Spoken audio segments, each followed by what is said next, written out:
Entonces, el doctor David Hernández Palagan es doctor arquitecto, profesor universitario e investigador en teoría e historia de la arquitectura. Ejerce la docencia en la Universidad Politécnica de Cataluña como profesor lector Serra Hunter Fellow en el Departamento de Teoría e Historia de la Arquitectura y Técnicas de Comunicación y en la Escola Massana de Artes y Diseño de Barcelona, donde es coordinador de investigación. Sus trabajos han merecido premios y distinciones en concursos y certámenes como el Europan 10, el Sustainable Urban Regeneration del 2013 y el 2018, el AHAC, que es el premio de los jóvenes arquitectos en el 2006, 2008 y 2014, en la Bienal Iberoamericana de Arquitectura y Urbanismo en el 2010, 2012 y 2019, o en la Bienal Española de Arquitectura y Urbanismo del 2018. Es autor y editor de un buen número de publicaciones relacionadas con la historia de la arquitectura y la técnica, la vivienda, la rehabilitación arquitectónica y las metodologías críticas del diseño. Entre ellas destacan los libros Construcción Social de la Vivienda, Herramientas para Habitar el Presente e Innovación en Vivienda Asequible, Barcelona 2015-2018. David, muchísimas gracias por compartir tu tiempo y tu conocimiento con nosotros. Seguro que aprenderemos mucho. Te dejo la palabra. Muchas gracias. Muchas gracias, Graciano. Muchas gracias a todos. Buenos días allí, buenas tardes aquí.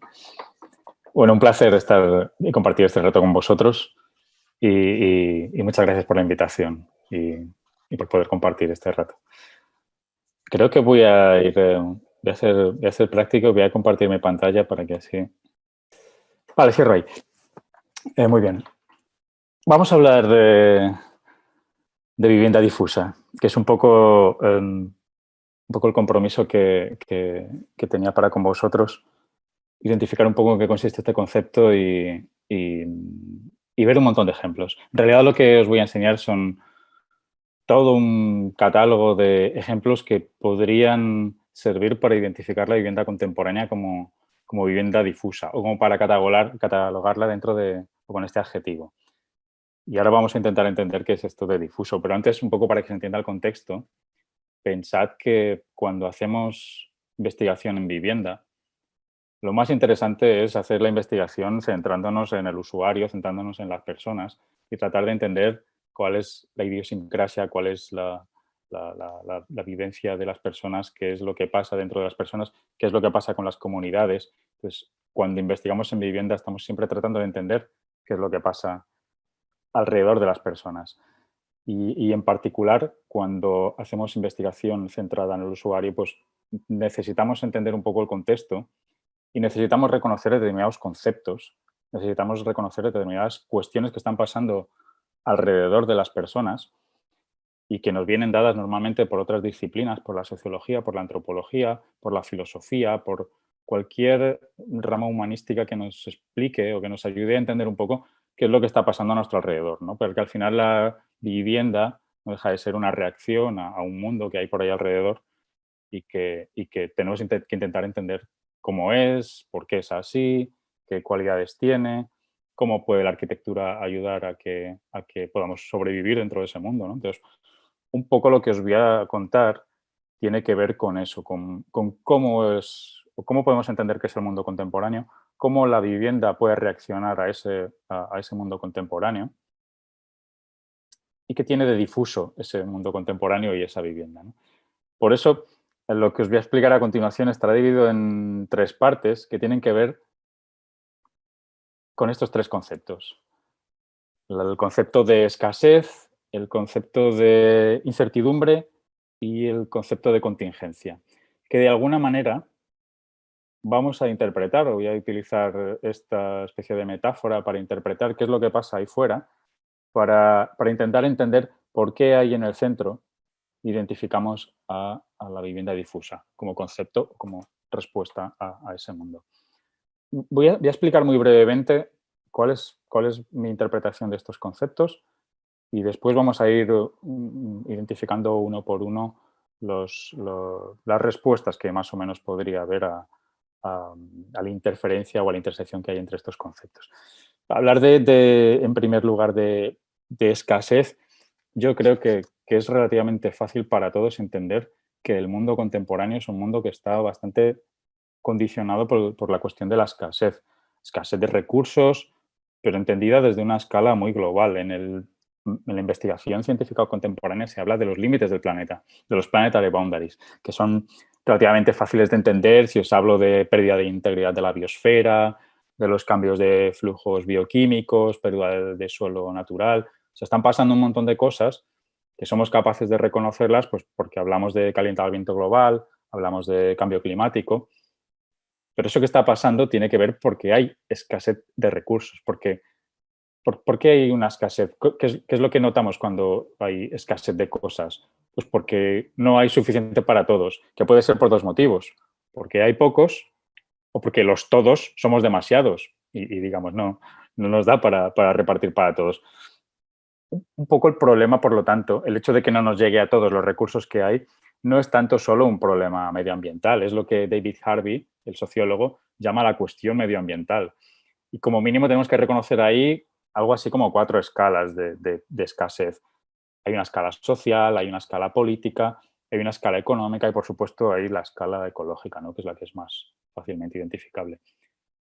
Como suceden desequilibrios por culpa de esa escasez, de alguna manera la arquitectura y la vivienda reacciona notando o sufriendo esa emergencia habitacional que provoca la escasez. Con lo cual, la emergencia habitacional estará un poco en el ámbito este de la vivienda difusa.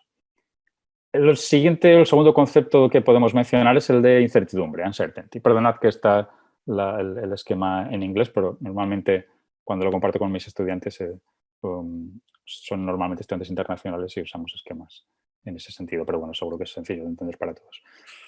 Cuando hablamos de incertidumbre, casi siempre utilizamos como referencia ese concepto de liquidez, ¿no? Eso que Zygmunt Bauman, también sociólogo, ha intentado identificar con esa circunstancia que pasa en el mundo contemporáneo en el que todo cambia tan rápido que para cuando queremos entender algún proceso y lo queremos analizar, ya ha cambiado, ¿no?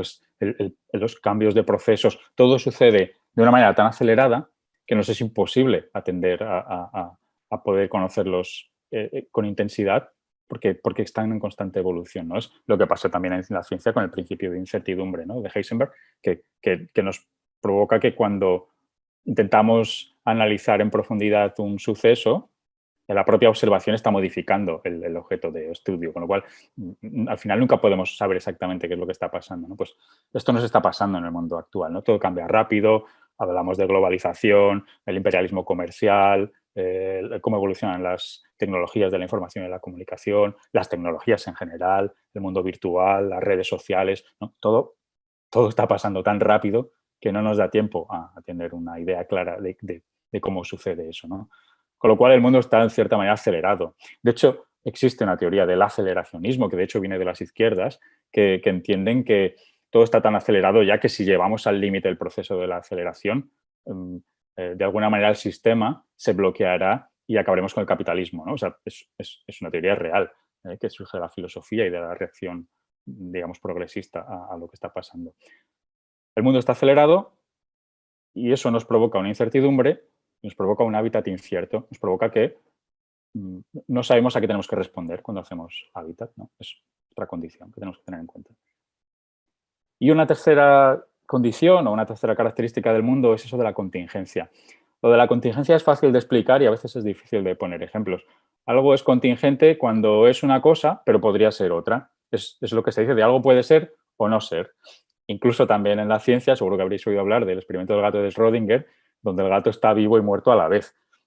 No vamos a llegar a ese límite, pero digamos es algo que sucede ahora, ¿no? Y en arquitectura se ha investigado, especialmente yo diría la figura de Jeremy Till, el profesor del Central St. Martin's, el profesor inglés, que ha intentado exponer cómo el hecho de que la arquitectura se adapta a esa escasez y a esa incertidumbre provoca que sea una cosa u otra diferente en función de cómo se desarrolla el contexto. Con lo cual hay un cuestionamiento disciplinar del propio hecho arquitectónico y hay un cuestionamiento del tipo de respuestas que hay que dar, ¿no? Con lo cual vivimos en esa sensación de contingencia de tener que ser capaces de adaptarnos y por tanto la propia arquitectura el tipo de arquitectura que acabaremos haciendo es contingente.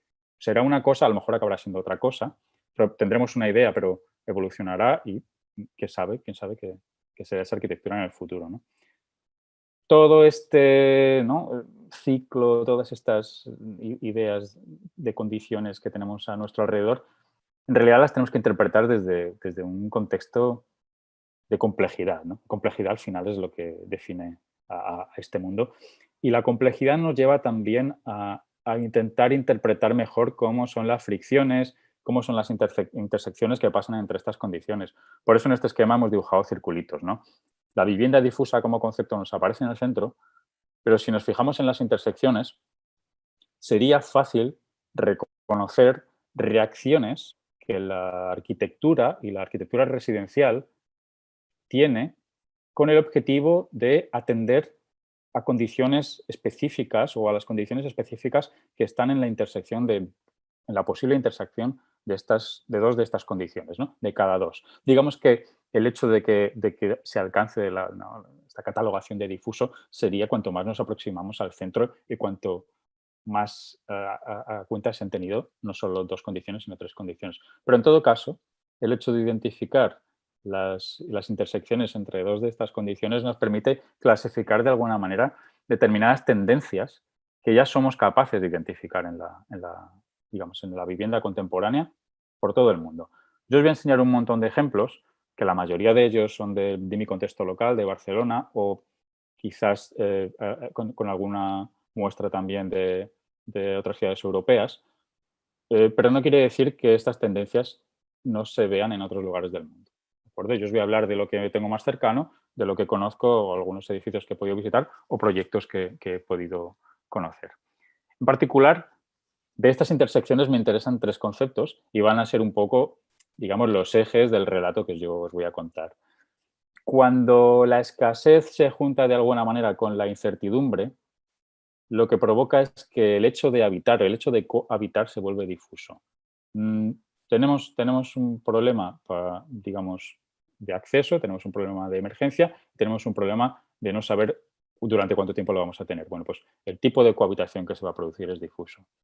Cuando la escasez se alinea con situaciones de contingencia, lo que nos está pasando es que el que una cosa pueda cambiar y ser otra cosa significa que probablemente en el entorno construido, y que además es el que vamos a tener que trabajar sobre, porque es el que nuestros recursos nos van a permitir, los recursos que vamos a tener son lo que ya tenemos, es en el que se produce esa digamos, tendencia contemporánea de vivienda o de construcción difusa, que quiere decir que una construcción va a evolucionar a lo largo del tiempo, ¿no? Y que la vivienda va a evolucionar, pero incluso con cambios de uso o situaciones incluso, digo, más complejas. Si miramos a la alineación entre la incertidumbre y la contingencia, lo que nos vamos a encontrar son situaciones en las que la propia situación de cambio lo que nos está requiriendo es algún tipo de reacción flexible, vamos a decir, flexible, adaptable, elástica, ¿no? Pero también indefinida, en cierta manera, porque como reacciona a lo que no sabemos si es una cosa u otra, normalmente vamos a utilizar la indefinición, la falta de jerarquías, ¿no? Vamos a utilizar eso como una arma con la cual intentar cubrirnos o con la cual intentar reaccionar frente a, digamos, a esas posibilidades o a esas condiciones que nos pide el mundo. Con lo cual, vamos a hacer un análisis de estas tres miradas. Vamos a intentar localizar cohabitaciones difusas, vamos a intentar localizar construcciones difusas y vamos a intentar localizar tipologías difusas.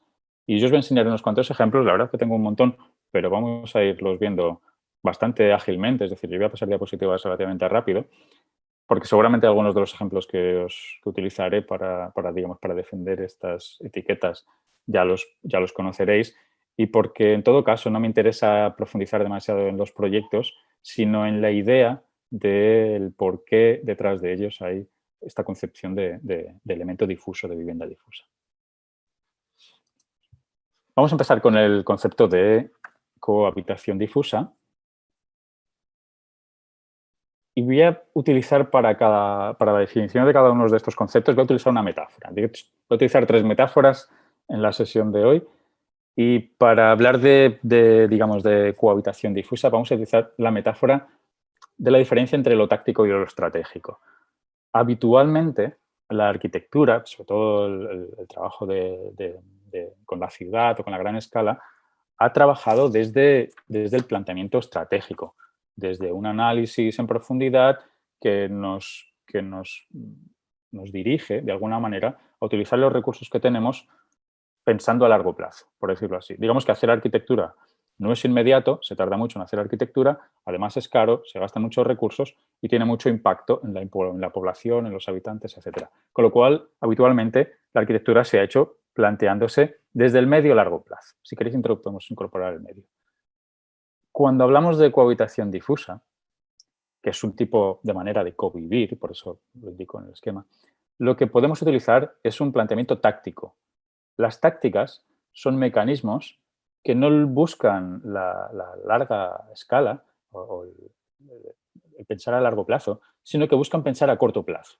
Es una manera de probar si una solución puede dar resultados o no. O sea, una táctica es algo que me sirve para testear, para chequear si aquello que yo estoy buscando, si aquella reacción, aquel impacto que estoy buscando, se da o no se da. En caso de que no se dé, la táctica es fácilmente eliminable, por decirlo así, o es fácilmente, podemos deshacer lo que hemos hecho sin problema. Podemos deconstruir, podemos desmontar, ¿no? Por lo tanto, los mecanismos de construcción, las acciones espaciales de construcción a corto plazo, que son tácticas, o el tipo de vivienda táctica que se podría plantear en este tipo digamos, de problemas, las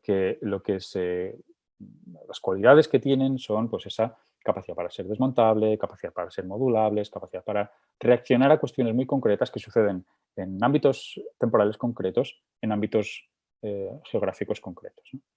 Si la táctica funciona, se podrá generar una estrategia para que a largo plazo, digamos, se pueda aplicar también. Pues quedaos con ese concepto, ¿no? Lo táctico como estrategia a corto plazo. Y vamos a ver una serie de ejemplos. Vamos a empezar por un tipo de vivienda, ¿no? Y cuando digo un tipo de vivienda es porque a lo mejor, digamos, puede ser, digamos, complejo entenderlo desde la lógica de la arquitectura de la vivienda que tenemos normalmente digamos, en nuestros libros, en la cabeza. Un tipo de manera de hacer vivienda es el pensarlo directamente para las personas que no tienen vivienda. Que digo, no, toda la vivienda está pensada para los que no tienen vivienda. Bueno, no exactamente. Hay gente que su vivienda, por decirlo así, es la calle. Y es el caso de este proyecto, se llama Zero Flat, que hacen en Barcelona para la Fundació Arrels, que es una fundación que básicamente intenta que la gente no duerma en la calle, ¿no? Y que se dedica a reincorporar a personas que viven en la calle de alguna manera a la vida social. El proyecto... perdón, que ahora no sé por qué no me pasa. Ahora. El proyecto lo que intenta hacer es literalmente construir una calle. O sea, ¿no? Desde entender que hay personas durmiendo en la calle, lo que se quiere construir son como apartamentos en los que lo que se propone es una prolongación de la calle donde lo que se van a encontrar las personas que necesitan este tipo de alojamientos es lo que se encontrarían en la calle. Se encontrarían una fuente, se encontrarían un lavabo, pequeños espacios donde puedan, digamos, tener una cierta intimidad. Pero desde incluso la concepción arquitectónica del proyecto, fijaros que es un apartamento, esto es un trabajo en sección, aquí tenemos la calle y lo que se propone es literalmente una prolongación de la calle que lo único que propone es que estas personas tengan una cierta intimidad, unas ciertas condiciones para pasar la noche. Se proponen unos elementos como unos pequeños camastros con unas persianas con las que puedan gozar de esa cierta intimidad y de los mínimos recursos como para que se puedan asear y para que puedan un poco guardar sus cosas incluso debajo de ese camastro. Y sencillamente ese es el proyecto, es decir, la manera de reaccionar, la manera táctica de reaccionar ante ese problema de emergencia de gente durmiendo en la calle es no alterar digamos, sus condiciones o no alterar sus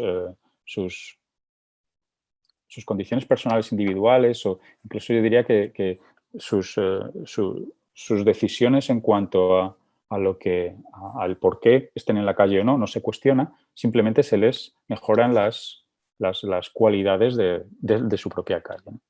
Pues esto es una manera de hacer vivienda difusa que reacciona de una manera táctica a un problema. Y fijaros que al final el problema arquitectónico, por decirlo así, se reduce a la resolución, bueno, por una parte a la propia táctica de ampliar la calle, por otra parte a la resolución de un objeto para poder dormir con cierta intimidad, ¿no? Si lo llevamos a una escala un poquito más grande y seguimos pensando en homeless, personas sin hogar, como el objetivo de este tipo de estrategias tácticas, nos vamos a fijar en algún ejemplo, vamos a ver un par de ejemplos de ese tipo. Uno está en Londres y es del equipo de Rogers y no es más que un tipo de construcción prefabricada, construcción en taller, toda ella prefabricada, transportada en camiones y montada. Este tipo de edificios se montan en una semana, que se aprovechan de la oportunidad de que algún barrio, algún distrito cede un solar temporalmente para que las personas sin casa puedan utilizarlo como hogar temporal, ¿no? O sea, tenemos ese concepto de la temporalidad, volvemos a tener un problema de emergencia de personas que, por lo que sea, por circunstancias de la vida, en un determinado periodo de tiempo, se ven con la necesidad de recurrir a estos servicios y la arquitectura responde con una táctica y con un tipo de construcción que lo que permite resolver o dar solución al problema de una manera inmediata y de una manera que además es reversible. Este tipo de construcción lo que permite es que nos lo pudiéramos llevar con una grúa a unos camiones, lo podemos llevar a otro solar en caso de que no sea necesario en este distrito o en caso de que tuviéramos otra oportunidad en otro distrito, ¿no? Y es un poco en lo que consiste este tipo de acciones. Esto, para que veáis muy por encima, es el tipo de construcción modular que se propone, con 2 escaleras donde a cada lado aparecerán 4 viviendas, 4 alojamientos, que son tan sencillos como esto y con estas crujías que están delimitadas por la anchura del transporte en carretera, por el peso y, digamos, por las condiciones de ejecución en taller. Pero las tipologías donde determinadas personas podrán compartir, pero con mucha intimidad, un pequeño espacio, un lugar de aseo y cada uno tendrá su dormitorio, ¿no? Pues, si en caso de fueran parejas, pues pudieran ser 2 personas. De una manera sencilla. De una manera sencilla, pero desde ese planteamiento táctico. Fijáis que fijaos como los tipos de solución de los lugares para dormir pueden ser diferentes dependiendo de cuál sea la configuración del tipo de unidad de convivencia o el tipo de familia que pudieran venir aquí. Un ejemplo parecido en la ciudad de Barcelona, desarrollado por el equipo de Estradel 3 y con un poco con los mismos planteamientos de partida. ¿Qué pasa si tenemos la posibilidad de tener un solar en desuso, cedido al ayuntamiento temporalmente y que puede ser utilizado para construir rápidamente un edificio para tener alojamientos para personas que duermen en la calle? Pues eso es lo que sucede en este ejemplo. Parece que tiene un tipo de acabado arquitectónico que tiene muy buena calidad, digamos, por su revestimiento, porque se ha cuidado mucho el detalle arquitectónico, pero fijaos que está construido a base de contenedores marítimos. Puede ser que sea un ejemplo que hayáis visto porque digamos, ha tenido relativo éxito mediático, vamos a decir. Incluso ha sido premiado con el premio FAT en Barcelona, que es un premio muy importante. Y que en el fondo lo que viene a ofrecernos este tipo de soluciones, que se conocen como APROP, que es algo así como alojamientos de proximidad provisionales, lo que se consigue es que personas, ya que probablemente no son personas que están en la calle, pero son personas a las que se ha desahuciado, se les ha expulsado de sus hogares, y es una manera de evitar que estas personas tengan que abandonar el barrio o tengan que abandonar la ciudad. Es decir, fijaos en la paradoja. La arquitectura reacciona de manera inmediata construyendo algo que es temporal, porque es un tipo de construcción temporal, con el objetivo de conseguir que a largo plazo aquellas personas puedan seguir viviendo en su barrio, que no se les expulse de su barrio para evitar la gentrificación, etcétera, ¿no? Así que a veces se dan estas paradojas y el hecho de utilizar tácticas es precisamente una manera de responder y de reaccionar ante estas mecánicas o estas cosas feas que pasan a veces en las ciudades.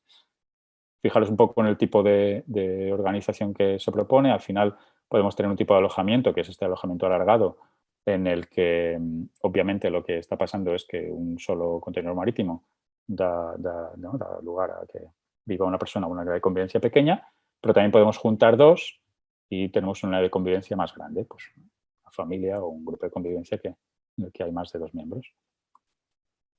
Y esto es un poco el aspecto que tienen por dentro, que son alojamientos que tienen mucha dignidad.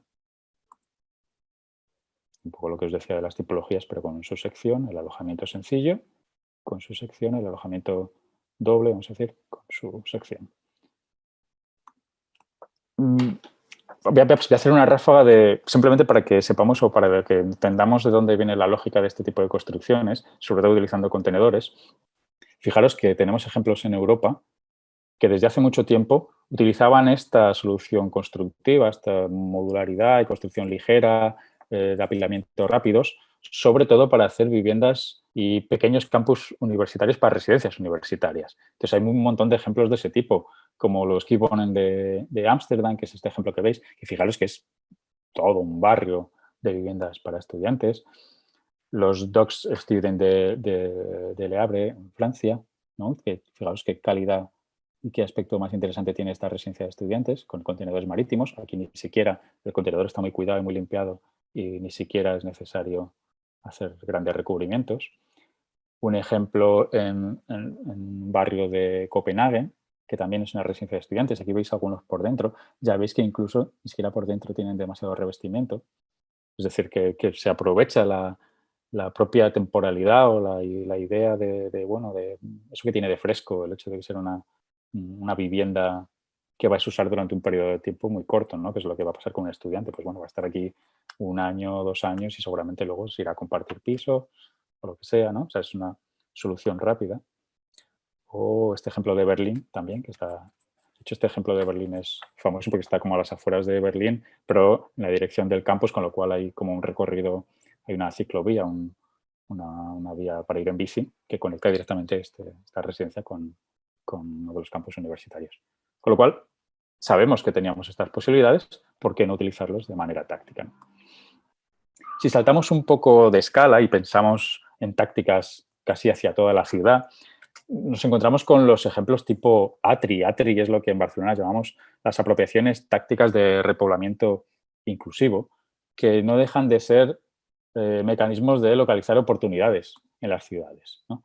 Esto es un trabajo que hacen también desde ATRI Barcelona con un estudio de Medellín, donde intenta localizar oportunidades en las ciudades de Barcelona y de Nueva York en un concurso que se llamaba el BCN New York City Affordable Housing Challenge, y que consistía en localizar estos tipos de oportunidades. Solares que se pueden construir donde hay todavía plantas para construir, digamos, vacíos dentro de edificaciones construidas, solares paralizados porque hay una construcción o una herencia o algo que no termina de funcionar, o medianeras que digamos que delante tienen como microsolares que son como oportunidades para construir delante, ¿no? Por decirlo de alguna manera. Ejemplos en Barcelona, en Nueva York, lo paso muy rápido. Y un poco la lógica que hay en relación a este tipo de tácticas es que se codiseña entre la propia comunidad que después va a convivir o utilizar esto como cohousing, ¿no? Con lo cual, la localización de la oportunidad, el codiseño y el tipo de hábitat que habrá después forman un poco, digamos, ese conjunto en el que participa toda la comunidad. Al final, la lógica constructiva, adaptable de una construcción modular, con sistemas constructivos ligeros, etcétera, es la que puede dar solución a este tipo de problemáticas. Y esto, bueno, sería como una imagen de lo que podría pasar, ¿no? Si se llevara a cabo este tipo de propuestas. En el sentido de utilización del concepto de cohabitación difusa de una manera táctica, también podemos hablar de las cooperativas en cesión de uso como ejemplos de una táctica que se aplica para que un solar, que puede ser municipal, se puede ceder para que, aunque a corto plazo pueda vivir un grupo de convivencia que sea una comunidad tipo cooperativa, lo que se consigue es que a largo plazo esas personas que viven ahí puedan vivir de una manera asequible. Es decir, ese solar y las viviendas que se han construido en ese solar serán vivienda asequible durante el periodo de cesión de un solar, ¿no? Con lo cual, es incluso, aunque es una especie de construcción público-privada, es incluso más, hay más garantías de que continúen siendo vivienda barata o vivienda accesible durante mucho más tiempo, ¿no? Este es el ejemplo de La Borda en Barcelona, que quizás es una cooperativa que podéis haber visto ya porque es realmente relativamente conocida. Y un poco solo para que nos fijemos en las... No voy a entrar a hablar del proyecto, pero solo para que nos fijemos en las condiciones que tienen de difuso, de este hábitat difuso, es el hecho de su modularidad, ¿no? Antes hemos visto modularidad en el aprovechamiento de oportunidades. Aquí hay una modularidad, ¿no? Y que puede ser mutante a lo largo de la vida del edificio y a lo largo de la propia movilidad de las familias y de las unidades de convivencia, que lo que permite es que digamos que no garanticemos el hecho de que puedas disponer de un espacio diferente según avanza el tiempo, ¿no? Cosa que en nuestras viviendas, digamos, rígidas es algo imposible, ¿no? Y por eso aquí se juega un poco a este modelo casi Tetris bueno, cómo podrá evolucionar y qué oportunidades tendrá en el futuro para evolucionar, ¿no? Sabéis un poco que, paso a la siguiente diapositiva, que se consigue que muchos de los usos puedan ser comunes y se consigue que los usos privados tengan esa idea de flexibilidad donde espacios que son, digamos, superficialmente o volumétricamente iguales puedan acabar teniendo configuraciones diferentes, ¿no? A lo largo de la vida útil del edificio. Incluso estos espacios puede ser que pertenezcan a una unidad o a otra unidad de convivencia, ¿no? A otra vivienda. Con lo cual, todavía nos da más digamos, acaba siendo una vivienda todavía más difusa, ¿no? Porque no sabemos durante cuánto tiempo, cómo será después, etcétera, ¿no? Eso se puede dar en cooperativas por el propio régimen legal bajo el cual están inscritas. En España, por ejemplo, sería imposible hacerlo con una vivienda normal por el régimen de propiedad horizontal que tenemos. Es decir, porque la propiedad está como parcelada también en vertical, lo cual lo hace imposible. Y bueno, esto es un poco lo que se provoca, ¿no? Que parte de la vivienda está pasando fuera y tanto lo de dentro como lo de fuera es como muy vivo. ¿Algún ejemplo más en este sentido? Que me interesa que fijarnos en la parte tipológica de este ejemplo, porque digamos, da lugar tiene en potencia posibilidades muy interesantes a nivel tipológico. El hecho de pensar cooperativas como estas, este es un barrio de diferentes tipos de cooperativas, algunos son programas parecidos a los de cesión de uso, otros son cooperativas privadas, otros son autoconstrucciones, digamos, o de grupos de personas, autopromociones, quiero decir. Y construyen este barrio donde hay, fijaros, todas estas unidades en Zúrich y algunas de ellas, que os las puedo indicar, esta de aquí y este de aquí, son unidades que son cooperativas de estas personas, que son las personas que participan desde la propia gestión del planeamiento del barrio, ¿no? Y que por lo tanto se consideran y son los habitantes reales del espacio público, de los espacios intermedios y de los espacios más privados, ¿no? Porque lo han diseñado y han participado en el diseño de todo. Fijaros lo que tiene interesante, decía la tipología, y es el hecho de que la parte privada, la unidad privada, que aquí podéis ver en esta especie de pequeños boxes, ¿no? Se reduce a lo mínimo. La unidad privada, si nos fijamos, por ejemplo, en esta de la esquina, pues hay un dormitorio muy generoso, un espacio de lavabo muy generoso y un vestíbulo, casi diríamos, vestíbulo, vestidor que tenemos a la entrada. Es decir, se ha reducido casi a una suite de hotel, ¿no? Si queréis, alguno parecido. Hay otros que son un poquito más grandes, pero en general un poco la idea es esa. Vamos a reducir al mínimo lo que es mi espacio privado y todo el espacio intermedio que tenemos por aquí sigue siendo espacio de mi vivienda, pero es espacio que comparto con otros miembros de la cooperativa, ¿no? Eso me permite que, por ejemplo, en esos espacios intermedios pues pueda haber una proyección de cine, pueda tener una cocina común y pueda haber cosas que se cocinen en común. Siempre que pongo esta diapositiva en clase, mis estudiantes solo se fijan en que las botellas están medio vacías, con lo cual se deben pegar unos buenos fiestones en estas viviendas y es normal porque, claro, con tanto espacio compartido, pues seguramente es gente que se lleva muy bien, que han hecho el proyecto juntos y que disfrutan mucho con este tipo de vivienda, ¿no? Con lo cual, y acabo con esta parte, voy mirando el reloj por allí para que no me vaya pasando demasiado. Esta parte, lo que aprendemos de esta especie de cohabitación difusa es que se da un espacio para la participación, se da espacio para entender que el hábitat este del futuro o del presente, del futuro inmediato, seguramente es un hábitat nómada, donde vamos a necesitar entender que los grupos de convivencia, las viviendas, las unidades de convivencia van a necesitar mucha capacidad de movilidad, de cambio, y por otra parte responde y es capaz de responder, este tipo de cohabitación difusa es capaz de responder a la emergencia, ¿no? Por eso es un nuevo tipo de co-living, por eso es un tipo de vivienda táctica. Vamos a avanzar a la segunda, digamos, a la segunda interpretación que podemos hacer de la vivienda difusa. La construcción difusa. Como en el caso anterior, voy a utilizar otra metáfora. En este caso, me interesa la metáfora del open building. En el open building, del cual seguro conocéis este esquema de abajo a la izquierda, este esquema de John Bracken cuando hace la división entre la vivienda, digamos, el soporte y el interior de la vivienda, cuando diferencia que la parte estructural de la vivienda, por decirlo así, o los elementos fijos o el soporte, pertenece a un rango de intervención dentro del ámbito de la arquitectura y, sin embargo, hay otro rango de intervención, si el otro es más profesional, este sería más cercano al usuario, en el cual podemos modificar como todo lo que tiene que ver con el interior, que al final es con el, digamos, el envoltorio interior de nuestro hábitat, ¿no? Pues entendiendo, Bracken entendía esta división con el objetivo de evitar la obsolescencia, por decirlo así, o pensar los edificios desde una obsolescencia que sea lo más eficiente posible, que lo estructural sea lo más duradero posible, que lo que no es estructural, lo que es el interior, el infill, sea lo más fácil de modificar posible sin generar residuos, ¿no? Si nos llevamos este esquema a su máximo nivel, llegamos a este dibujo, que es el que está aquí arriba a la izquierda, es el dibujo de Stuart Brand. Stuart Brand, el autor de How Buildings Learn, es como los edificios evolucionan en el tiempo. Y es su esquema de las 6 S. El esquema de las 6 S lo que hace es no solo identificar el base building, ¿no?, el soporte y el interior, sino que lo que hace es identificar todas las capas que puede haber en un edificio y que tienen, por decirlo así, tiempos diferentes. Por una parte tenemos el lugar, la estructura, la piel, los servicios, la distribución o el space plan y las cosas que tenemos por allí, ¿no?, el mobiliario, etcétera, ¿no?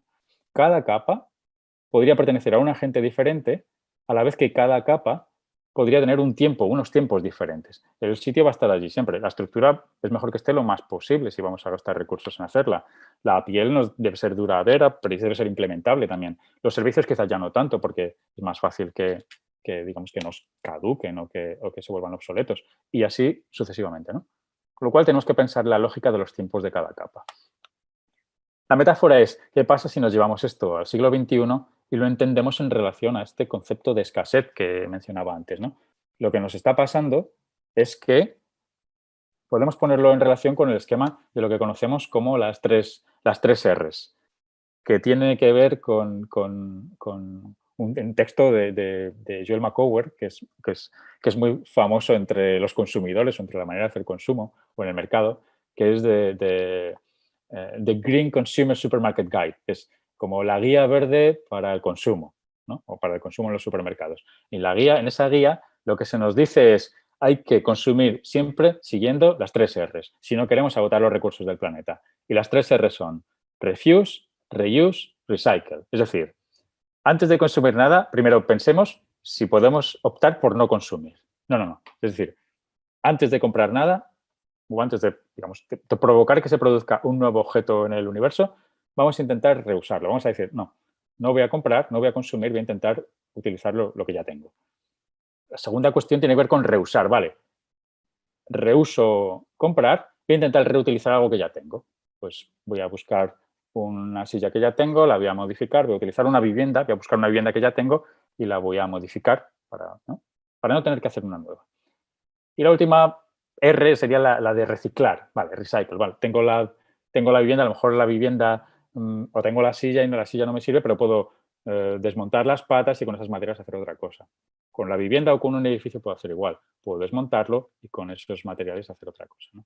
Pues si nos llevamos este esquema, lo ponemos en comparación con las 6 S o con el sistema de base building más infill, lo que nos damos cuenta es de que probablemente siempre podemos reusar, construir nada nuevo y siempre podemos reutilizar o cambiar el uso o reciclar aquello que ya no nos es útil, ¿no?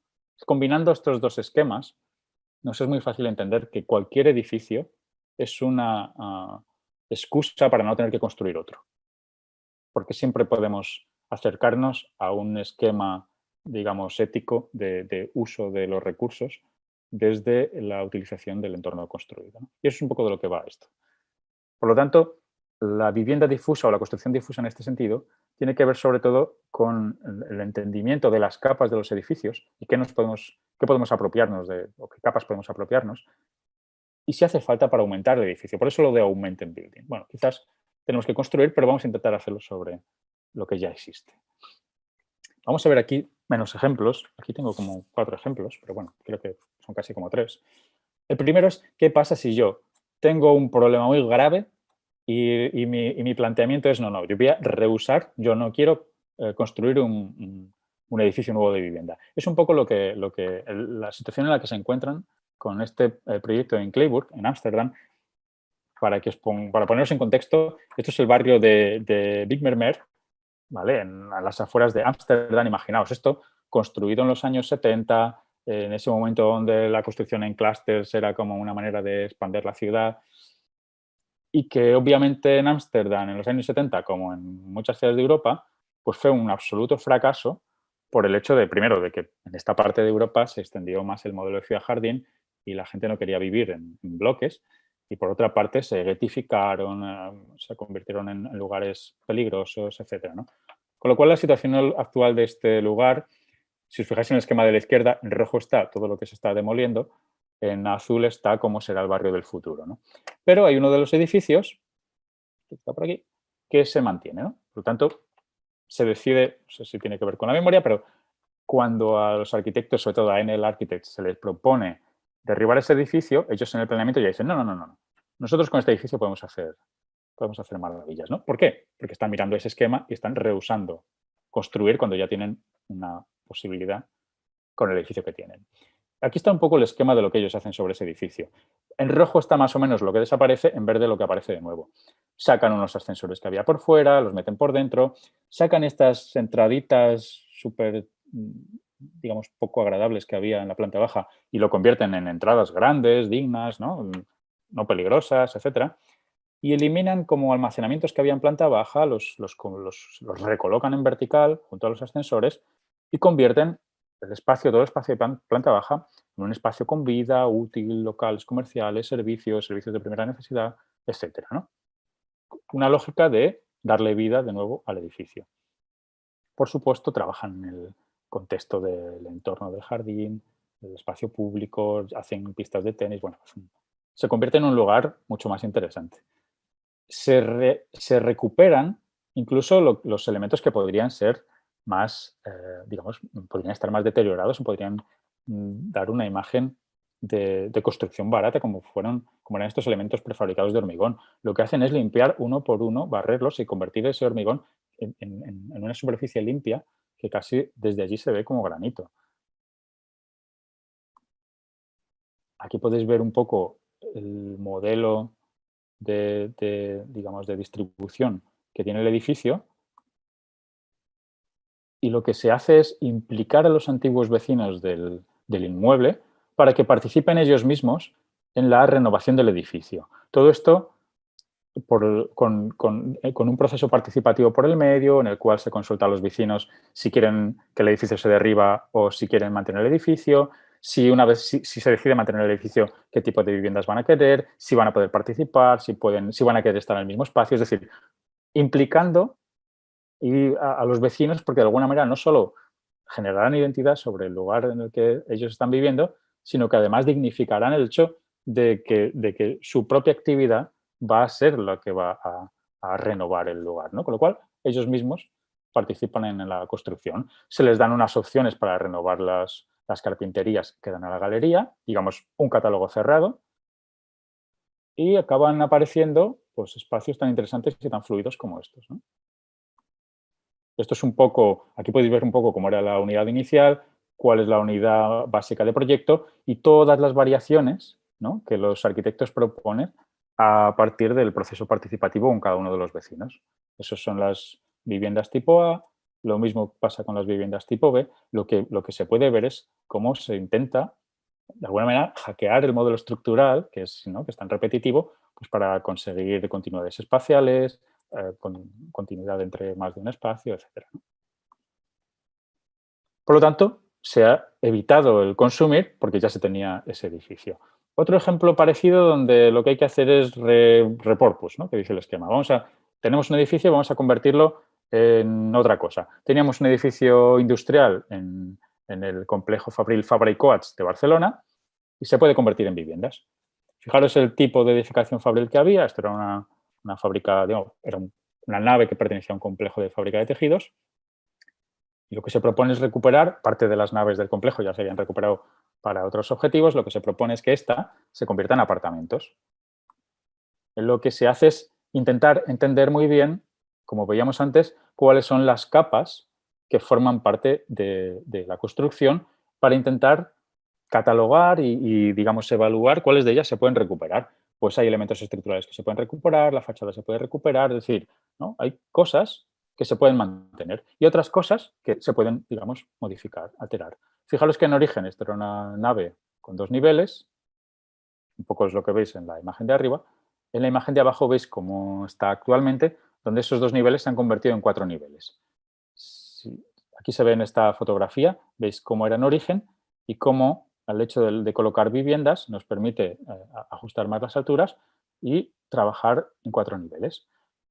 Pero es interesante entender también este esquema, que es el esquema de la sección longitudinal, porque no son 4 niveles homogéneos, sino que se da espacio, se da lugar creo que hay una sección después, sí, aquí, a que haya digamos, una calidad espacial en diagonal, en 2 direcciones de diagonal, en todo el edificio. Digamos, para que no fuera un edificio compacto con 4 plantas como relleno de viviendas, sino que haya lugares comunes, haya espacio como para relacionarse, como para que pasen otras cosas en relación a la gente que habitará aquí, ¿no? Y es un poco el esquema de cómo se hace la construcción. Es incrustar dentro de lo que se ha podido salvar, reconocer primero qué es lo que se ha podido salvar, darle el valor y a partir de ahí aprovecharlo al máximo, ¿no? Esto es un poco el resultado, ¿no? Cómo se reconoce lo nuevo respecto de lo viejo, pues como la fricción en realidad es un espacio muy atractivo. Y esto es un poco como es una de las tipologías, ¿no? Esta es la pasarela de acceso, accederíamos por aquí, se ofrece un espacio fluido, ventilación cruzada, con un lugar de trabajo, cocina, estancia, y con 2 espacios de dormir y con un espacio húmedo que tiene capacidad para espacio de limpieza, con lavadoras, lavabo, ducha, etcétera. Es decir, y además todo compartimentado, ¿no? Esto es como la profundidad da como para que pasen cosas interesantes en ese lugar intermedio. Es un tipo de reciclaje, si queréis, del conjunto del edificio, que da lugar a una tipología que, pues, en ese sentido es muy creativa. Vamos a ver otro último ejemplo, que en realidad son 2, de cómo podemos ¿no? trabajar, jugar con con esa pirámide de las 3 Rs, con un ejemplo que tiene que ser conocido por todos, que es cómo la Catón y Basalt trabajan en la torre de Bois-le-Pretre, ¿no? Sabéis que era esta especie de edificio prismático, racionalista, ¿no? En las afueras de París, que se convierte en esta pieza aparentemente mucho más humana por el hecho de que somos capaces de reconocer los balcones y el mecanismo o la estrategia que se utiliza no es más que hacer esas pequeñas ampliaciones, ¿no? Creamos eso que la Catón y Basalt llaman el espacio plus, ¿no? La habitación plus, que es estas franjas azules que tenemos en los 2 lados y lo que permiten es ganar un espacio pues, que va a actuar como espacio exterior, como ampliación del salón, pero también como colchón térmico, acumulador térmico en invierno, etcétera, ¿no? Simplemente respetando primero, sin que los habitantes de este edificio tengan que salir, y segundo, respetando cuál es la manera en la que viven. Es decir, sin interferir en la manera en que las personas que están allí, estaban habitando. Un poco el proceso, paso rápido porque este proyecto lo debéis conocer de sobra, y un poco el esquema de cómo funciona. Esto es lo que había, sacamos la fachada existente y la sustituimos por una nueva piel transparente, pero que tiene este espacio plus, un poco colchón, cerrado, aunque con elementos para proteger del sol y para poder abrirse, tener ventilación, más una pequeña terracita.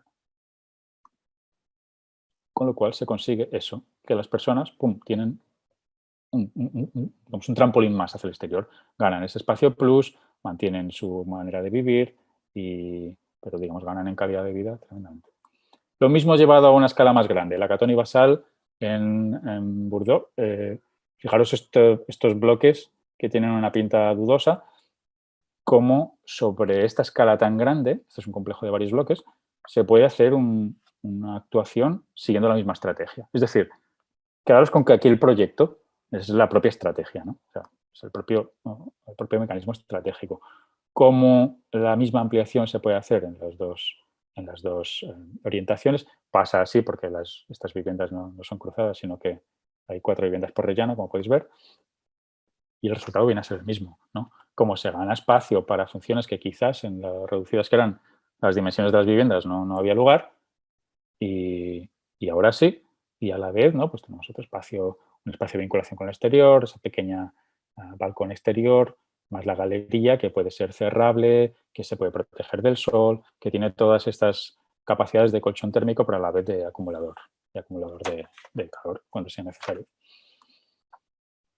Y el esquema ya veis que es un poco el mismo. En este caso se trabaja la extracción de manera diferente porque está a 2 niveles y se trabaja la construcción de la nueva fachada conjuntamente con la nueva, digamos, ese nuevo espacio pasarela más galería. Con lo cual, ¿qué nos está pasando en esta intersección, ¿no? Pues, bueno, el hecho de jugar con pocos medios y el hecho de una cosa pueda cambiar y pueda ser otra cosa, nos hace movernos en esa construcción difusa donde pensamos en cómo los edificios evolucionan, cómo hacemos uso positivo de la austeridad, de decir, bueno, vamos a utilizar los recursos que tenemos y cómo nos hacemos más conscientes del entorno que ya tenemos construido, ¿no? Y cómo intentamos sacar de él aquello, digamos, lo mejor que nos dé, ¿no? Entonces, potenciarlo al máximo. Y por eso no hablamos tanto de Open Building, porque no se ha pensado las capas en principio, pero somos capaces de reconocer las capas y aumentamos, ¿no? Esa construcción. Por eso lo de Augmented Building. Venga, vamos a la tercera posibilidad para construir vivienda difusa y vamos a hablar de tipologías difusas. Tipología difusa me lleva a una tercera metáfora. ¿Acordaos de las metáforas de las que estamos hablando? Hablamos de la vivienda táctica, de las 3 Rs en el segundo caso. Aquí vamos a hablar de la vivienda distribuida como metáfora. Esto que veis aquí son esquemas de sistemas, ¿vale? Esquemas de sistemas, pues, estaríamos hablando de un concepto matemático, del análisis en matemáticas, de la topología, donde la proximidad entre puntos, de alguna manera, te genera unas relaciones. Hemos estado demasiado acostumbrados históricamente a modelos centralizados, donde las relaciones entre los puntos de un sistema, entre los nodos de un sistema, era centralizada. ¿Qué es lo que provoca una relación centralizada como esta? Que hay determinada fragilidad en el sistema porque todo depende de un nodo. Para que os hagáis una idea, es lo que pasa con vuestras redes sociales. En vuestras redes sociales, vosotros estáis conectados con otros, de hecho una red social sería más bien el modelo B, pero se aproxima a la. Es un modelo en el que toda vuestra información no transita entre nodos, sino que va a un centro de datos, ¿no? Un centro de datos sería como este de aquí. Es decir, ¿por qué digo que es frágil? Pues no es frágil porque vuestros datos son vulnerables, porque están todos en el mismo sitio. ¿Eso dónde no pasa? No pasa en una red distribuida, ¿no? Entonces, en topología, el hecho de poder utilizar las redes distribuidas lo que nos permite es generar no jerarquías, todo lo contrario de las jerarquías. Nos permite una flexibilidad para movernos entre diferentes elementos sin que ninguno de ellos sea más importante que el anterior, ¿no? Es lo que pasa si alguien está, digamos, familiarizado con el ámbito del computer science, es lo que tiene que ver con los modelos blockchain que hay ahora, ¿no? Donde la comunicación, la información no se centraliza, sino que por una idea de protección de datos, la información se desplaza de manera peer-to-peer, de manera de una persona a otra, de un nodo a otro, por lo tanto, de una manera distribuida, ¿no? Bueno, pues en vivienda, lo que nos ha pasado prácticamente en casi toda la historia de la vivienda colectiva es que nos hemos movido también con modelos centralizados. Modelos centralizados, este ejemplo de la izquierda es anónimo, anoto cuál es, pero da igual, o sea, podría ser cualquiera. Modelos en los cuales accedemos a un espacio que normalmente es el espacio principal y desde ese espacio principal accedemos al resto, ¿no? Con lo cual hay unas jerarquías entre los espacios. Pues desde aquí voy a la cocina o voy a lo que llamamos, mal llamados, los espacios servidos. No espacios servidores, espacios servidos. Bueno, pues eso es una manera de tener una vivienda centralizada, que ha sido útil y nos puede seguir siendo útil, pero que no se adapta, por decirlo así, a los requerimientos que tiene el siglo XXI. Un ejemplo paradigmático de lo que puede ser una vivienda distribuida puede ser este ejemplo de Sana. Ojo, que esto es una vivienda unifamiliar. Pero bueno, se parece a las cooperativas de Zúrich, si os dais cuenta, que hemos visto antes, ¿no? Es decir, la vivienda distribuida, como concepto tipológico, ya lo empezamos a ver en algunos de los ejemplos que hemos visto hasta aquí, pero ya veréis cómo también en modelos de vivienda colectiva, como el de escalera con rellano a dos viviendas, veréis cómo en ese caso también se puede dar, ¿no? Y es un poco el tipo de ejemplos que quiero enseñaros ahora. Os voy a enseñar un montón de ejemplos, porque aquí sí que tengo un montón de ejemplos, pero voy a intentar ir súper rápido porque la mayoría de ellos solo me interesa que nos fijemos en alguna cosa concreta. Y sí que voy a repetir unos cuantos arquitectos. O sea, es decir, aquí hay unos cuantos arquitectos, la mayoría de los que os voy a enseñar son gente muy joven de Barcelona, que utiliza los recursos de esta vivienda distribuida como un mecanismo para generar vivienda desjerarquizada. Es decir, el objetivo fundamental es tener una vivienda que es flexible por el hecho de ser desjerarquizada, por el hecho de no provocar ningún tipo de jerarquías. Empezamos con este ejemplo de Peris Toral. No está, es un estudio de Barcelona, Marta Peris y José Toral. Es un estudio de Barcelona, pero este ejemplo es en Melilla, que es como en el norte de África, en una ciudad que es de España. Son simplemente para el contexto, para que veamos, es un ejemplo urbano en una ciudad no muy grande. Esto es un poco las vivienda baja, planta tipo, y quiero llevaros directamente a cómo se percibe la vivienda en el interior. La vivienda en el interior aparentemente es un espacio fluido en el cual vemos que hay como una serie de cajones, ¿no? Vemos como unos cierres, unas esquinas que aparentemente son irregulares, pero que os voy a enseñar la tipología. La tipología lo que hace es identificar unos lugares desjerarquizados completamente en los cuales se pueden incorporar las funciones más privadas. Pueden ser dormitorios, quizás pueden ser espacios de trabajo que necesitan un grado de aislamiento más importante, mientras que el resto de la vivienda tiene que ver con las funciones del habitar que son más comunes, que pueden ser compartidas, ¿no?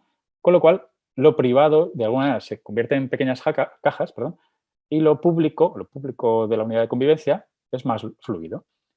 Es una idea de vivienda distribuida. O sea, es una tipología que distribuye los diferentes usos, los diferentes nodos, que pueden ser más importantes, y tú puedes viajar de uno a otro pasando por los espacios comunes sin ningún problema. No necesitas pasar por un espacio distribuidor específico que te lleva a un espacio principal. Aquí no hay espacio principal ni espacio secundario. Hay espacios que pueden tener un uso más privado y el resto del espacio fluido, por decirlo así, ¿no? Bueno, esto es un ejemplo, es que lo podéis ver en diferentes tipologías. Un ejemplo incluso más pequeño, unas viviendas que Peris Toral hacen con el equipo Bonell Hill, un equipo prestigioso y veterano de Barcelona, y hacen unos apartamentos para gente mayor en la Plaza de Glorias, que es reconocible por el edificio de Don Perro, de Jean Nouvel, que está ahí detrás. Este es el edificio. Fijaros que son como 3 bloques que están unidos por una zona común donde aparecen unos equipamientos para gente mayor que digamos que son espacios compartidos. Y vamos a la tipología. Fijaros que la tipología también es un lugar fluido donde hay una especie de núcleo en el que se dan las funciones como más técnicas, ¿no? Lavabo y la cocina. Pero si vamos a la planta, fijaros como pese a ser tan pequeño, es el uso que la persona da al espacio quien termina de definir el cómo llamaríamos a las diferentes habitaciones. Es decir, por seguir con el mismo vocabulario, es difusa. Se trata de una vivienda difusa porque las funciones están distribuidas. No existe una jerarquía de dónde pasan unas cosas y dónde pasan otras. No hay unas condiciones cualitativas mejores de un ámbito de la vivienda que de otro.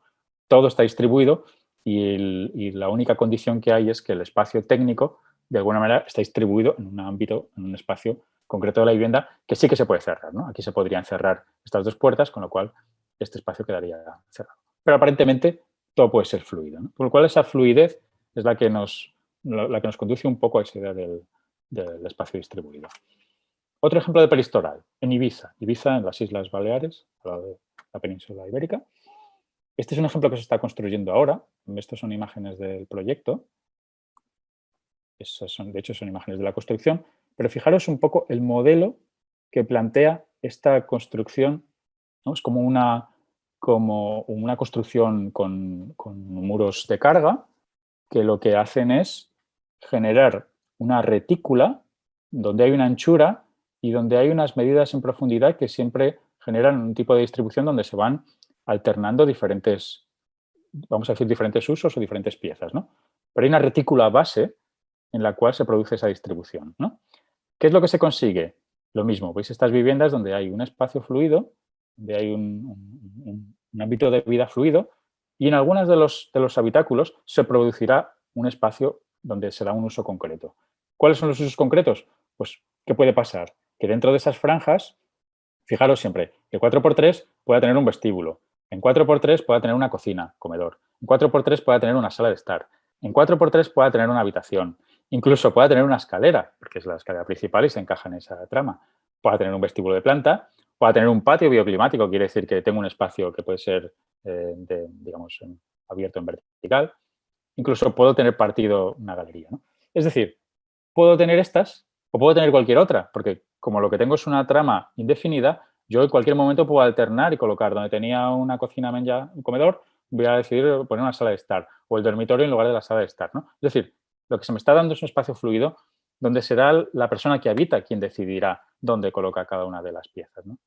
Por eso lo de difuso y por eso lo de distribuido, ¿no? Porque nadie hablará de jerarquías en esta vivienda, porque todos los espacios son de 4x3. Otro ejemplo, que tiene mucho que ver con el anterior, este es de Diener and Diener, es uno de los edificios que se hizo para la Villa Olímpica de Turín, que pasó muy desapercibido, pero es un edificio interesante, yo creo. Es esta pieza de aquí. Aquí está un poco en el contexto de la Villa Olímpica. Eso es un poco lo que se ve desde el acceso. Este es otro edificio de la Villa Olímpica. Esta es la fachada. Y voy directo a la tipología. Fijaos que la tipología repite un poco, el esquema que hemos visto antes. Esa especie de muros de carga, en este caso no son muros de carga porque podéis ver ahí que la estructura es una estructura de pilares, pero igualmente se repite ese esquema de crujías continuas que lo que hacen es que la vivienda sea una secuencia de espacios donde no hay una predeterminación de para qué es cada espacio. Sencillamente hay una predeterminación espacial por la crujía, digamos, estructural, que hace que cada espacio tenga la capacidad para acoger diferentes funciones. Y por la manera en la que están escalonadas o están distribuidas, pues sean mejor uno u otro uso dependiendo del tipo de convivencia o del tipo de unidad de convivencia que venga a habitar, ¿no? Aquí podéis ver una planta tipo, siempre hay 2 viviendas por planta y si os fijáis son siempre diferentes, a veces hay unas galerías, a veces unos espacios que son espacios más técnicos, pero digamos, hay un escalonamiento de espacios y serán los usuarios, serán los habitantes y los habitantes quienes decidirán de qué manera incorporan los usos, ¿no? Un ejemplo que tiene que ver con esto, pero que aparentemente nos podría parecer una vivienda centralizada y no distribuida. Este es un ejemplo en Zúrich del estudio de Mathis Camplade, que es un arquitecto bastante interesante, que tiene algunos edificios parecidos a este. Esto es un edificio multigeneracional. Esto, para que me entendáis, son 6 familias que se ponen de acuerdo y se autopromocionan, se hacen una autopromoción de este edificio de 6 viviendas. Son multigeneracionales porque lo que se proponen es, o digamos, el reto es, ¿puede una misma tipología dar cabida a que los modelos de vivienda sean para personas jóvenes, para estudiantes que comparten vivienda, para personas que tienen familias nucleares con padre, madre, hijo, hija, y para personas mayores, personas ya senior que necesitan algún tipo de asistencia? ¿Puede una sola tipología dar digamos, solución a eso? Bueno, pues lo que está proponiendo aquí Camplade es un modelo, os lo voy a avanzar para que lo veáis más grande, pero ya podéis ver que las condiciones son esa especie de fluidez espacial donde se van sucediendo habitaciones. Y aquí, si os fijáis, la sucesión da esa idea de centralidad que puede tener este espacio, pero fijaos que todos los espacios que hay alrededor de ese espacio tienen más o menos las mismas dimensiones y desaparece la centralidad en el momento en el que aparecen recorridos secundarios como que para pasar de un dormitorio o de lo que podría ser un dormitorio, porque realmente tampoco está muy indefinido, de lo que puede ser este espacio a lo que pueda ser este espacio, yo tengo dos posibles recorridos y lo mismo me pasa entre este espacio y este espacio, ¿no? Me puedo ir por aquí, por allá. Tengo, por tanto, secuencias espaciales, incluso en determinados momentos tengo aperturas espaciales que lo que hacen es que los espacios sean indefinidos, sean reversibles, puedan ser una cosa u otra, ¿no? Quizás con la excepción del espacio, en este caso, que no tiene una centralidad no por jerarquía, sino por situación espacial o situación de control, ¿no?, del resto de la vivienda. Pero está esa idea de indeterminación que busca la eliminación de jerarquías, ¿no? Esto se puede ver en este otro edificio en Barcelona, el edificio del Estudio Mayo, que quizás conocéis, que también es relativamente conocido, donde se intenta convertir lo que sería una vivienda de ensanche típica de Barcelona en una secuencia de dormitorios. Avanzo a la siguiente diapositiva para que veáis un poco cómo se vuelve a producir ese esquema de fluidez espacial y también para que veáis aquí cómo, digamos, ellos una planta lo que hacen es convertirlo en 20 habitaciones y 20 habitaciones entre 4 quiere decir que cada vivienda tiene 5 habitaciones. 1, 2, 3 en diagonal, 4 y 5, a los espacios técnicos, por decirlo así, ¿no? Y si os fijáis en esos esquemas, puede haber movilidad de esos rooms, de estas habitaciones, entre una vivienda y otra vivienda. La cuestión o el objetivo, el mismo, indeterminar qué uso se puede hacer de cada uno de los espacios o facilitar que se puedan hacer diferentes usos en todos ellos, ¿no? Otro ejemplo, ahí voy a pasar más rápido, esto es un proyecto mucho más complejo en Glorias, donde el resultado lo hacen 4 equipos de arquitectos diferentes. Vamos, tiene la complejidad de intentar generar una especie de 2 bloques.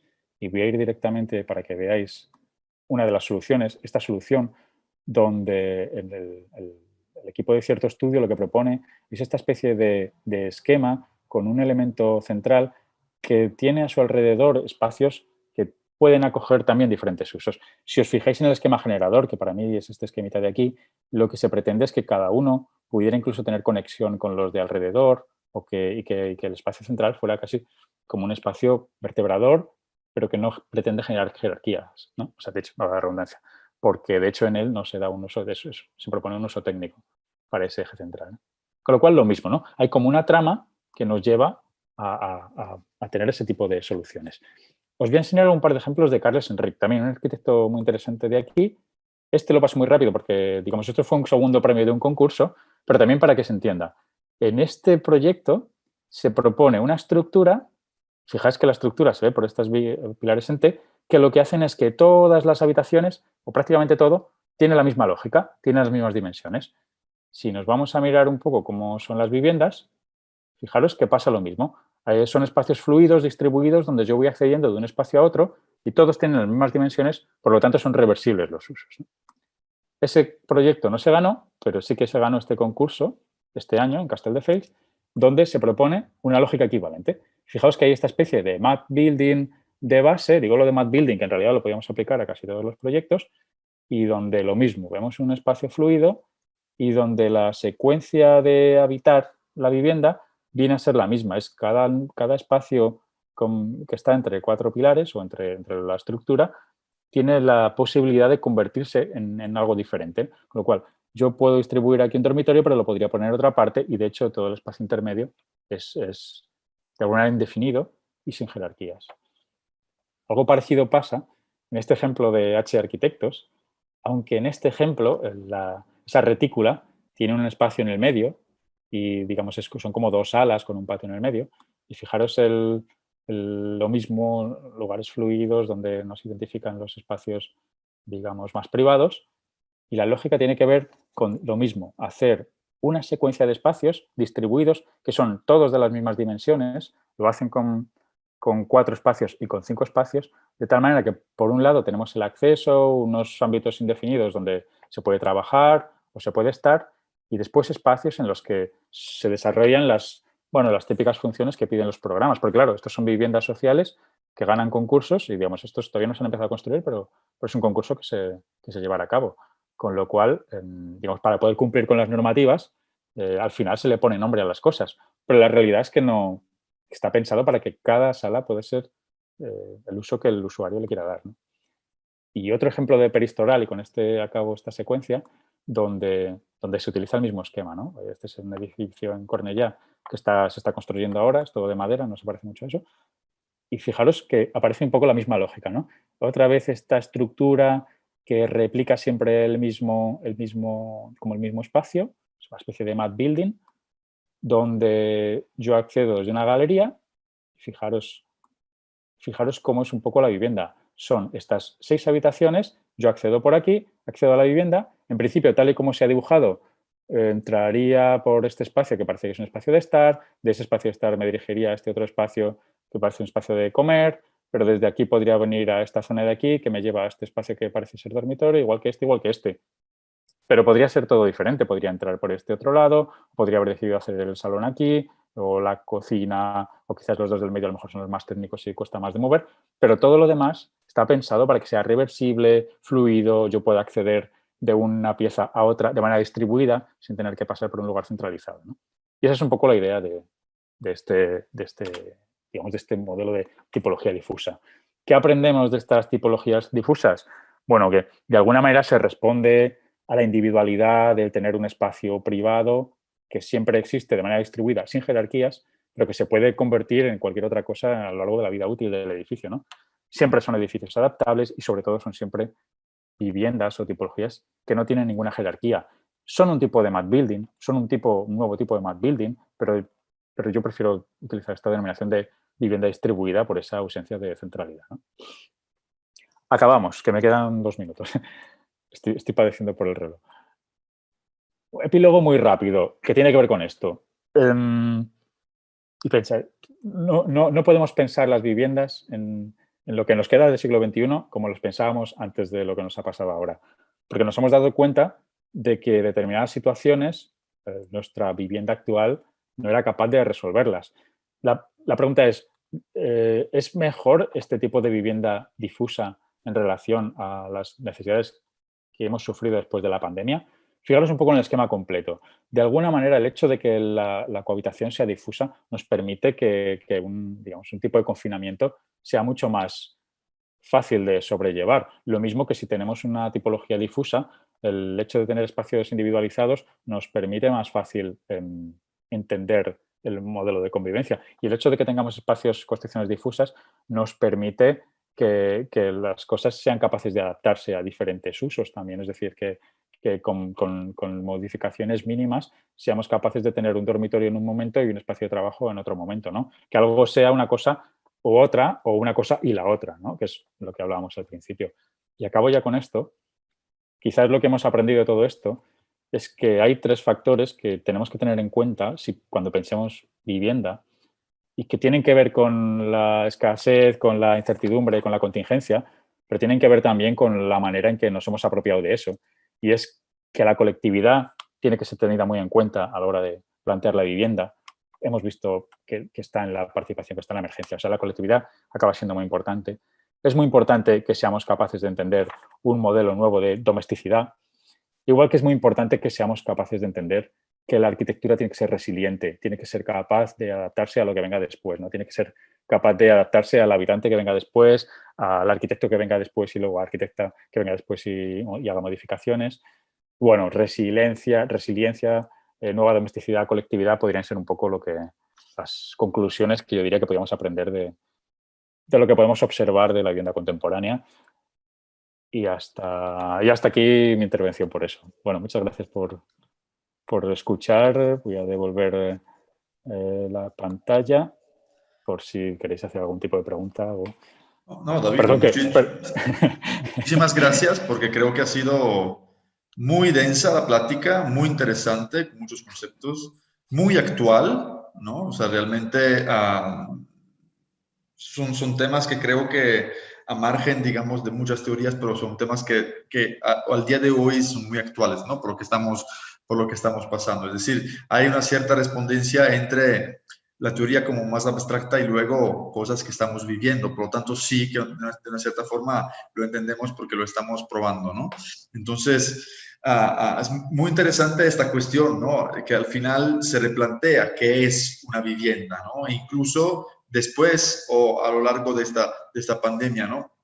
Y el tema de la vivienda difusa, o sea que ya la vivienda ya no es el típico departamento, ¿no? Que tiene la puerta de entrada y el balcón y la recámara, sino que es un espacio, ¿no? Que tiene que ver con todas esas cuestiones que tú planteas, ¿no? A través de esas metáforas.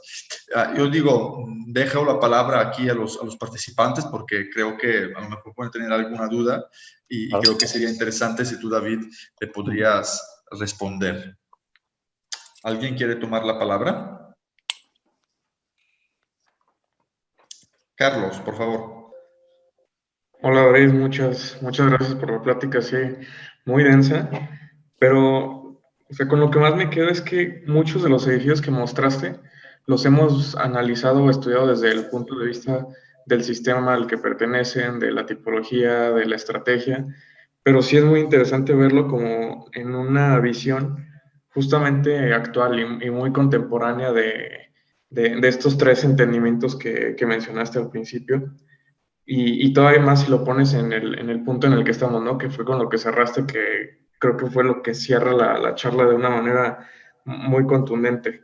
Una pregunta que te quería hacer es, cuando hablamos de la tipología difusa, este punto, por ejemplo, el ejemplo de Sana, ¿crees que se pueda aplicar o entender en un esquema más urbano, o sea, entendido como en un barrio que incluso este mismo lectura se puede llevar a una escala un poco más fuera del edificio?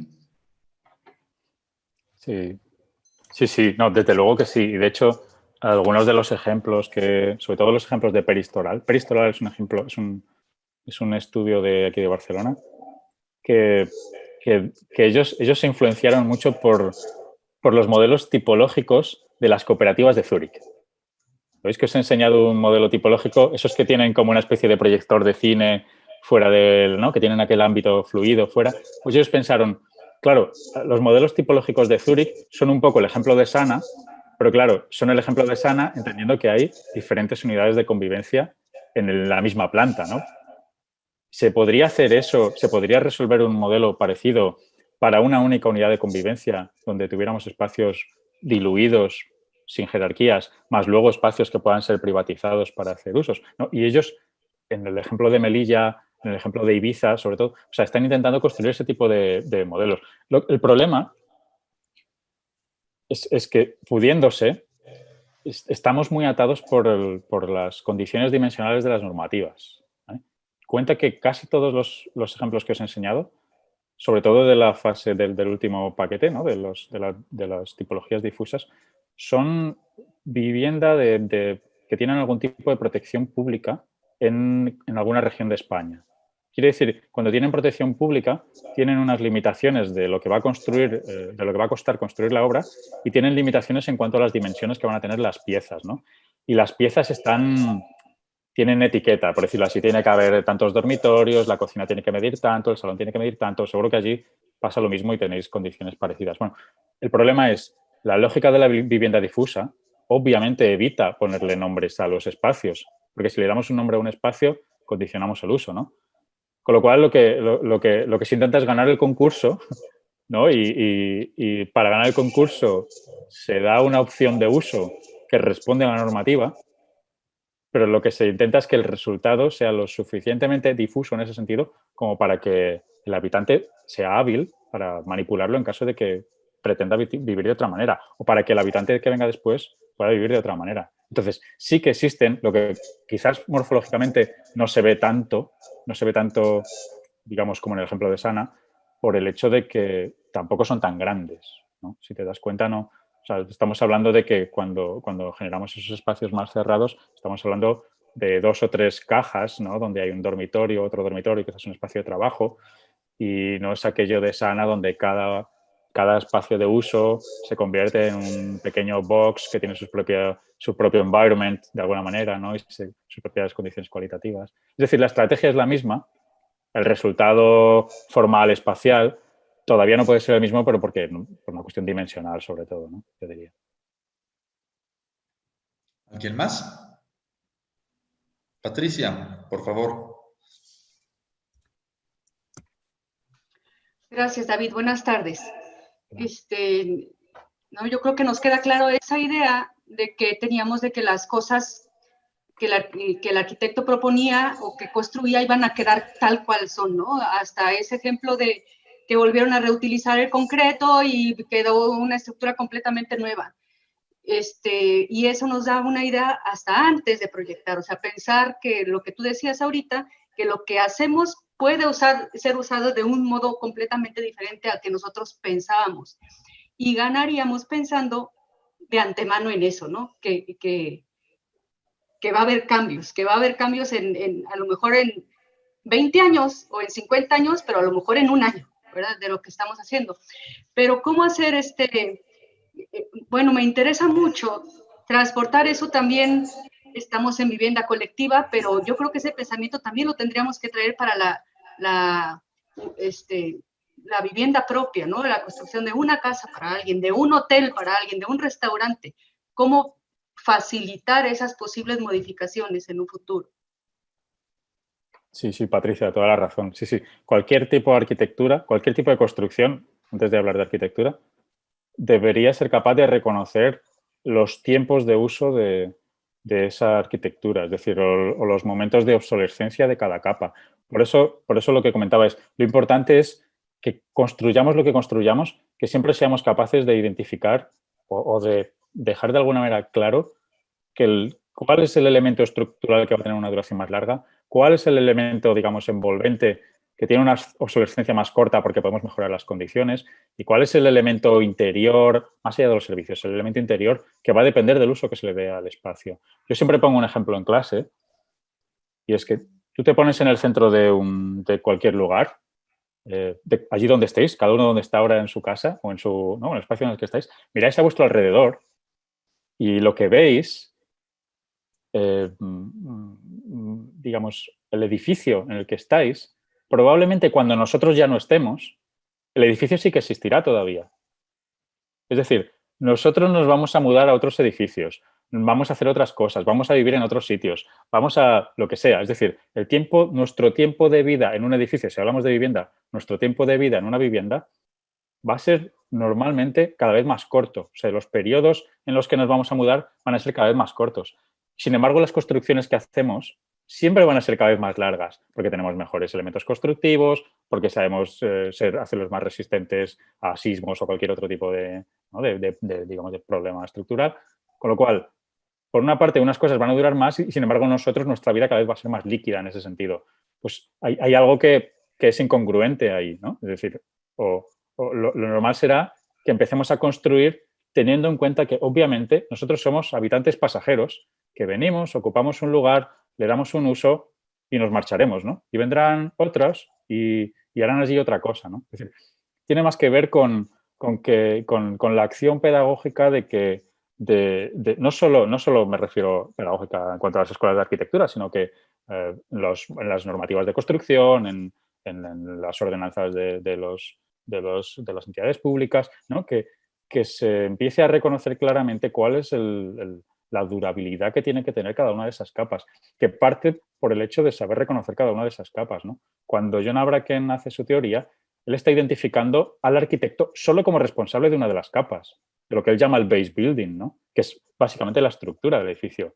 Al resto de las capas no le otorga a la arquitecta, al arquitecto, digamos, la potestad de tomar decisiones sobre ella, sino que se lo otorga o al usuario o al habitante cuando hablamos de las capas más hacia lo privado, o digamos, al urbanista como una figura, digamos, casi más entre humanista y política que participa en la decisión de las soluciones urbanas. Es decir, digamos, hay competencias por una parte, la definición de competencias, la distribución de competencias está por una parte, pero por otra parte está el hecho de nosotros también de usar el sentido común y ser conscientes de que lo que hacemos no es definitivo, sino que literalmente es contingente. Por eso el concepto de contingencia. Durará mientras se le dé ese uso y después vendrán otras personas y le darán otro uso, ¿no? Como arquitectos tenemos que ser conscientes y facilitarlo, ¿no? ¿Alguien más? ¿Sí? ¿No? Solo comentar que me pareció súper interesante los conceptos planteados, creo que también nos ayuda un poquito a algunas cosas del proyecto que estamos haciendo, algunos de los conceptos y agradecerle. Me gustó mucho. Muchas gracias. Gracias a ti. Jessica.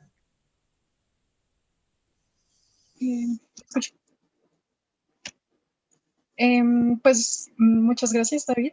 También quiero decir que todos los conceptos que tocaste fueron muy interesantes y asimismo me hace pensar cómo podría ser la oportunidad de traducirlo a Latinoamérica, porque justamente pues hablando de la pandemia, en esta temporada y pues en el lugar en el que vivo, que es Colombia y específicamente Bogotá, la venta de viviendas ha subido y pues gracias a los subsidios que vienen desde el gobierno, pero esta idea de la vivienda es siempre permanente aquí pues en la ciudad. Entonces, esta idea de los espacios difusos, de las tácticas temporales, me parece muy interesante. Algo que sí ha sucedido acá en Bogotá, pero pues no con ejemplos tan contundentes, son la de las construcciones difusas, como construcciones en el centro que han perdido lo que decías, el uso, pero siguen ahí construidos, se han aprovechado de alguna manera para darle otro tipo de uso. Y sí, pues nos da para pensar cómo traducir estas ideas, ya que estamos viviendo pues la misma contemporaneidad, pues traducirlos a nuestros lugares. Claro, no, claro que sí. No, yo creo que hay lugares como Bogotá, hay muchas oportunidades en ese sentido, porque aparte también hay buenas escuelas de diseño, es decir, el hecho de trabajar muchas veces en Latinoamérica desde el concepto ese de scarcity, digamos, de escasez, o de a veces los recursos no son si hablo en primera persona y hablo de España, nuestros recursos no son los recursos de Zúrich ni de los recursos de Holanda, nuestros recursos son mucho más pequeños y a veces pasa que en algunas de vuestras ciudades pueden ser incluso también menos recursos, pero el hecho de utilizar la escasez, la contingencia, digamos, estos conceptos como herramientas creativas, como para empezar los brainstormings desde allí, sí que da lugar a veces incluso para que, por ejemplo, para que en sitios como Bogotá se plantee un respeto diferente del patrimonio por el hecho de considerar la acción construida como algo a proteger.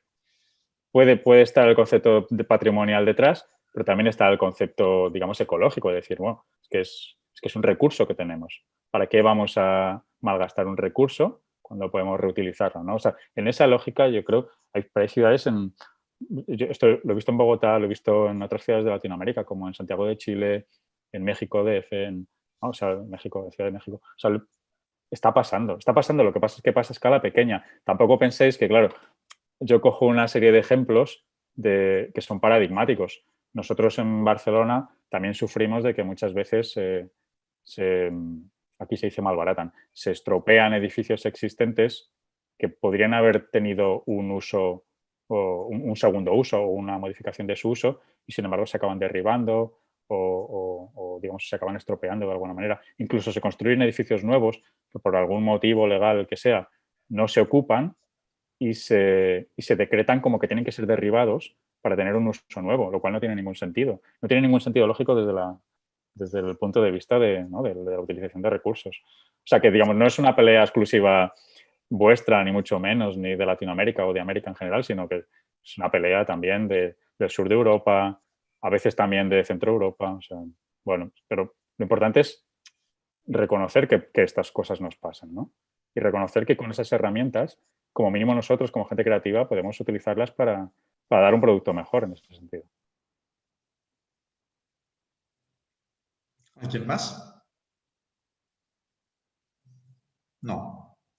Bueno, David, yo te agradezco por tu tiempo. Realmente ha sido una clase increíble para los conceptos y también para la claridad de exposición, creo yo. Entonces, creo que nos quedamos con muchos retos y con muchos puntos, ¿no? Que creo que a lo mejor los proyectos sí podrían de una cierta forma tocar, ¿no? O inspirarse en ellos. Por lo tanto, muchísimas gracias por haber participado a esta plática. Estás invitado el 5 de diciembre, porque habrá la entrega final de los proyectos, a ver si puedes participar y a ver si esos proyectos van a tocar, ¿no? La escasez, la incertidumbre y la contingencia, ¿no? Y la vivienda difusa, ¿no? Como aquí que estabas planteando. Ha sido un placer, te mando un abrazo, David, y esperemos poderte ver pronto.